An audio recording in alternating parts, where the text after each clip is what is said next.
When it comes to Star Trek films, the odd ones are normally not very good. However, this is the odd one out, because this isn't that bad. But we're not here to praise the film. Why? Because I'm Berryman, and this is 10 Things Wrong With.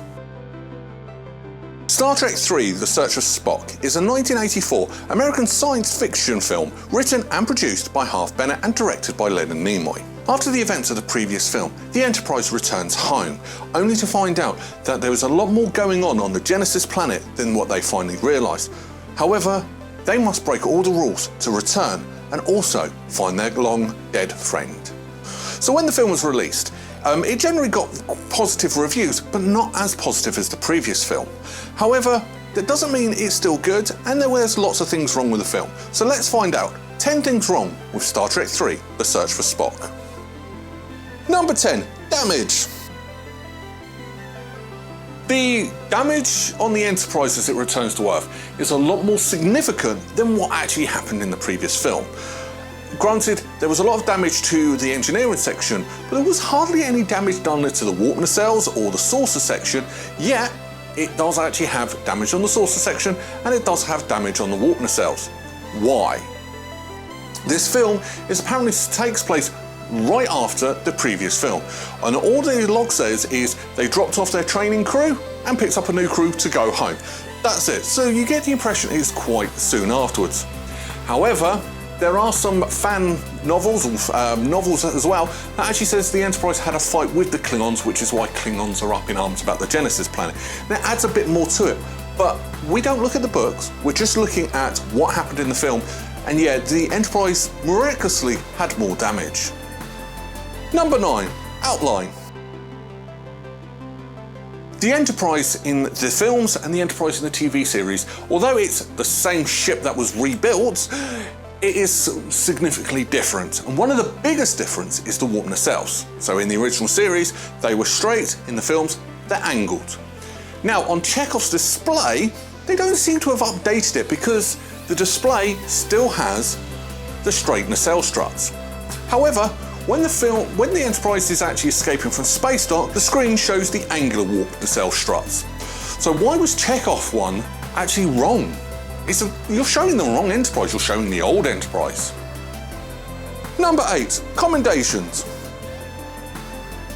So when the Enterprise actually gets to space dock, they have a meeting with the Chief of Operations of Starfleet, who says they're all going to get Starfleet's high commendations. Why? That doesn't actually really make sense, because when you look at the events of what happened in the previous film, a lot of it could have been avoided if Kirk had followed the rules. Like Saavik actually told him, we have a ship approaching us with no communications. Rules say we put our shields up. Kirk didn't, and because of that decision, lots of people died and the ship was severely damaged because Kirk didn't follow the rules. And then he allows the Genesis device to get kidnapped, and then he allows the Genesis device to get launched. Why are Starfleet praising him and giving him a commendation when he's caused a massive diplomatical issue? He would be penalised badly for that. But no, he didn't. They gave him a commendation for causing a lot of mess. Doesn't make sense. Number 7, the lady's age. In the same meeting, they're told the Enterprise is to be decommissioned because she's over 20 years old. No, she's not. She is actually 40 years old. She was launched in the year 2245, and this film is set in the year 2285. She is 40 years old. Now, going back to non-canon issues, the actual Constitution class starship was only designed to last for 18 years, so it could have meant that she's 20 years over her design date, but still, she's not 20, she's 40. She's an old lady. Treat her with a bit of respect, mate. Number 6, Carol Marcus. Yeah, Carol Marcus is just gone from this film. Every reference has been removed because, let's face it, the Genesis planet was her baby. Wouldn't she be a part of the people to actually go and investigate the planet? Yeah, David being there makes sense, but wouldn't Carol be there as well? In fact, the whole tape about the Genesis project, in that short amount of time between the films, has been re-recorded by Admiral Kirk. Where was Carol Marcus? That should have been in there as well. So yeah, it's like they just deleted Carol Marcus when she was such a big character in the previous film. It's just disappeared. Number 5, short range scan. So after the Enterprise has been stolen and they get to the Genesis planet, the first thing they do is Kirk follows rules and does a short range scan, and they can't find nothing. Why can't they find nothing? Because the USS Grissom was there. Granted, it had been blown up and it was in pieces, but they would have found the debris of that spaceship because it hadn't happened that long ago, so it would still be in proximity. So your sensors should have picked it up, or were they still badly damaged?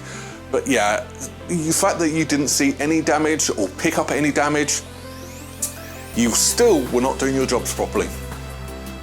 Number 4, Klingons are weak. So in the original series, Next Generation, Deep Space Nine, Klingons are shown to have immense strength. Even in most of the films, they're really strong. Except in this film, because one of the Klingons gets killed by Spock throwing him. Now, we do know Spock does have some strength due to the gravitational Vulcan being heavier than Earth, so Vulcans are generally stronger. But he only threw him. He didn't do anything else, he didn't punch him or anything. He threw him, Klingon's dead, or at least knocked unconscious. But a Klingon died by being thrown. Just let that sink in. A Klingon, one of the toughest SOBs out there, was killed by being thrown. Number 3, self-destruction. So they got the self-destruction completely and utterly wrong. Now I know Industrial Light and Magic were not overly happy because when they got the script, they were over happy at blowing the Enterprise up because they hated the model, to be told, nah, you can't blow the model up. So Industrial Light and Magic weren't overly happy, but what they did was visually awesome and it does target at the heartstrings. However, it's still wrong. So when a starship initiates its self-destruct, the way it does it is it just basically puts all its matter and antimatter together to cause the explosion, which is in the warp core, which is in the engineering section. The self-destruct happens on the bridge, and then the front of the saucer section just dissolves. No, that's not how self-destruct on a Federation starship works. Yes, I am a Trekkie, I know how it works. The explosion should have been from the engineering section, not the saucer section.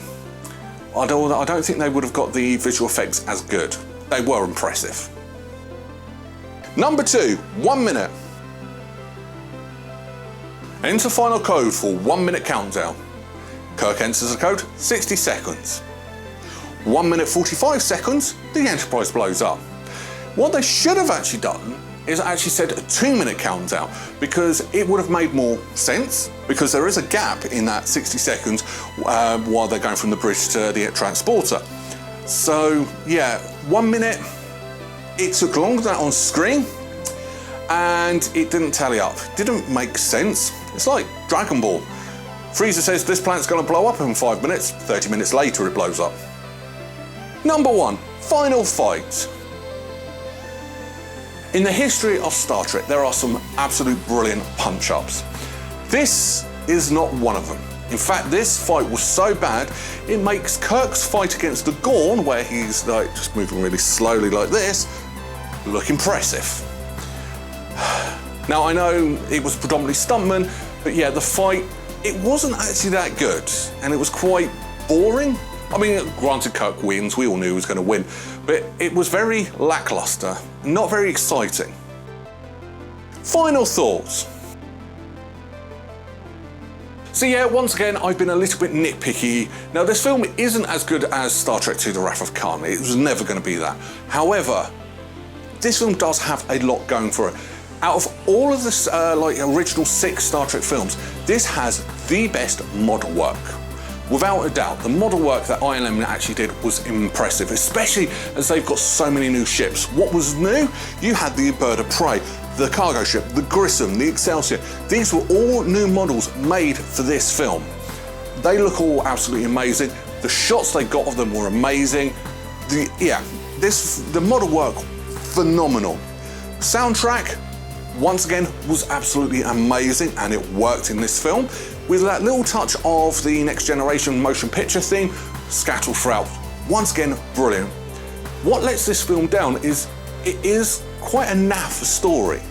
There's not much to it. There's a lot of character development. Even for some of the minor characters, like Uhura and Sulu, you get inside their mindsets, and that's the first time we ever saw that. But the overall story isn't really good. However, it's good enough to keep the plot going. Every time I watch this film, I get welled up with the Enterprise, because let's face it, even though it's a model, the Enterprise is the main character of Star Trek, and they killed her. Rest in peace, Enterprise. So let's get on to the rankings. Well, what am I going to rank it? It's got a lot of background side of things that are good, just let down by a naff story, really. So I'm actually going to give this a 7 out of 10 berries. But that's my opinion. What do you think? Do you think I'm right? Do you think I'm wrong? Let me know in the comments below. Now, we've done 2 weeks of sci-fi films, but we are going to do a third week of a sci-fi film. It's a film that I've been requested by people at work. They've asked me to do one. Okay, I will do one. Want to know what film I'm on about? Because it was based on a controversial book. There's an interesting clue. If you want to know what I mean, come back next Sunday. Till then, take care. Bye-bye.